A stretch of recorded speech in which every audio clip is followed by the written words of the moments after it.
tonight's the night. Serial killers sempre foram uma grande incógnita para nossa sociedade, e normalmente eles são tratados com muita atenção pela mídia. Mas eu até entendo, de certa forma, o interesse em querer saber como uma pessoa chega num nível tão grande de crueldade, e não transparecer um pingo de empatia quando é questionado sobre essas suas atitudes maquiavélicas. Mas uma coisa que eu nunca vou entender é o estrelismo dos serial killers. Por que eles são tratados como divas pop? Porque você entra no TikTok e pesquisa o nome de um serial killer, parece que, sei lá, você pesquisou o edit da Beyoncé, velho. Não que você colocou o nome de um cara que, sei lá, esquartejou 3 mulheres. Séries, edits, fã-clubes, livros, e são só algumas coisas que os serial killers ganham. E a gente vai ver um pouco sobre isso hoje, a obsessão por serial killers. Eu já vi muita gente atrelando essa fama dos serial killers ao conteúdo de true crime. Conteúdo que, como já tá no nome, aborda casos criminais reais, né? E me desculpa, mas eu não sou do grupo que culpa conteúdo de true crimes ou as séries de assassino atuais, que nem You e Dexter, por causarem essa obsessão em assassinos em série. Porque a gente tem que saber separar o que é mentirinha e o que é vida real, né, rapaziada? Mas se você reparar um pouquinho, você vai ver que sim, os personagens são inspirados em assassinos reais. E abordam temas reais que envolvem os serial killers. Como Joe ser romantizado mesmo depois de ter sido condenado por todos os assassinatos que ele cometeu, que já aconteceu mais de uma vez.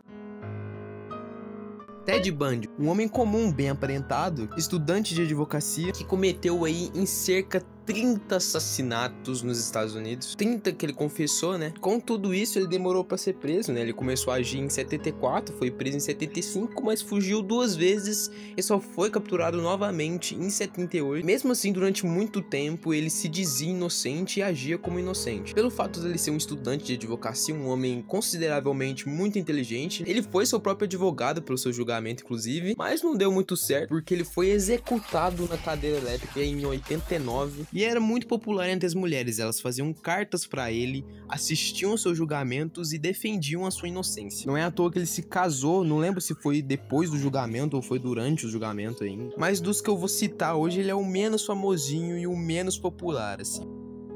Night Stalker, também conhecido como Richard Ramirez. Talvez dos citados aqui ele seja o mais famoso e o mais idolatrado. Ele agiu entre 84 e 85, cometeu 43 crimes, entre eles 13 homicídios, 5 tentativas de homicídio, 11 agressões sexuais, 14 invasões e 2 sequestros. E apesar de tudo isso, as pessoas passam pano pra ele porque acham ele bonito. Embora eu não ache ele bonito, eu acho ele macabro. Ele foi condenado em 89 e morreu em 2013 enquanto ele estava no corredor da morte. Mas o Richard infelizmente se tornou um ícone, se tornou um símbolo. Infelizmente a imagem dele é muito popular. Mais de 9 produções envolvendo eles, edits, fã-clubes. Isso sem contar as mulheres que consideravam ele inocente na época que ele ainda estava sendo julgado. I just wanted to see what he looked like. I think he's cute. He's a nice person because I've met him and I know. He's convicted of 13 murders. I know. Every time he turns around, I kind of get that feeling, oh no, you know, gonna get me next, you know. But yet you're fascinated by it. Very, very. I'm not afraid of him. He just doesn't look like the type to kill somebody.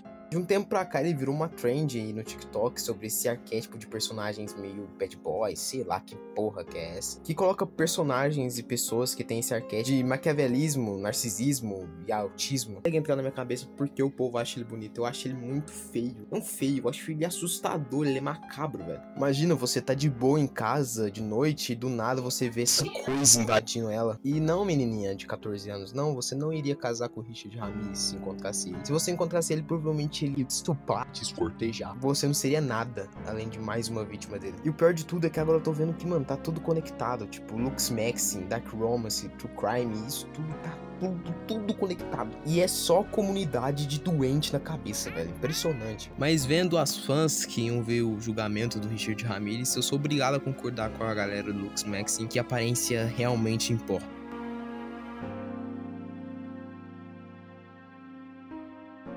Jeffrey Dahmer, esse foi o único que deu polêmica, né? O único que a galera questionou porque ele recebia fama.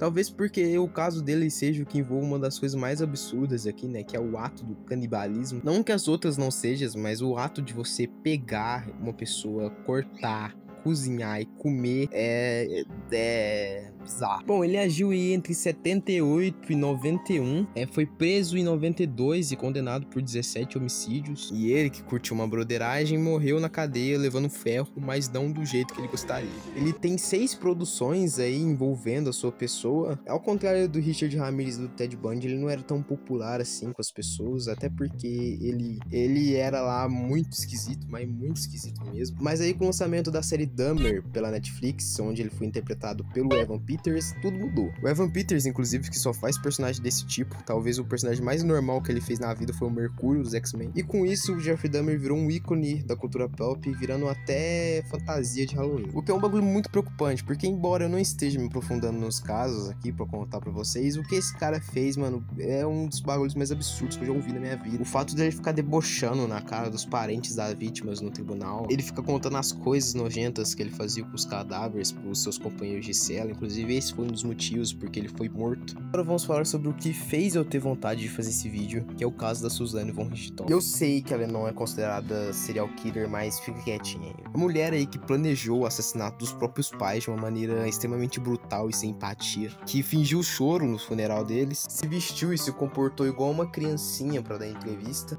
Isso até me lembrou uma certa pessoa que esses tempos pra trás, né, em 2023 foi solto, e esses dias pra trás aí criou um Instagram e uma loja. E eu queria muito saber o que porra se passa na cabeça do ser humano pra seguir esse tipo de pessoa. E ao contrário dos vilaratos de gringo, eu tô aqui pra provar que isso acontece no mundo inteiro e não só no país. E uma coisa que eu sempre vou achar engraçada é que é só você reparar um pouco que todas essas pessoas que eu citei têm alguma coisa em comum. Porque a Suzanne tem fã-clube, é idolatrada, e o maníaco do parque não. Eu não vou querer ficar aqui militando, mas eu acho que vocês entenderam a mensagem. E se você é o tipo de pessoa que romantiza, sexualiza ou idolatra esse tipo de gente, eu espero do fundo do meu coração que você passe 1000 vezes pior o que as vítimas delas passaram. Não se esqueça de se inscrever no canal se você não é inscrito. Eu sou Cadon Tibes e esse foi mais um vídeo nesse hospício que eu chamo de canal.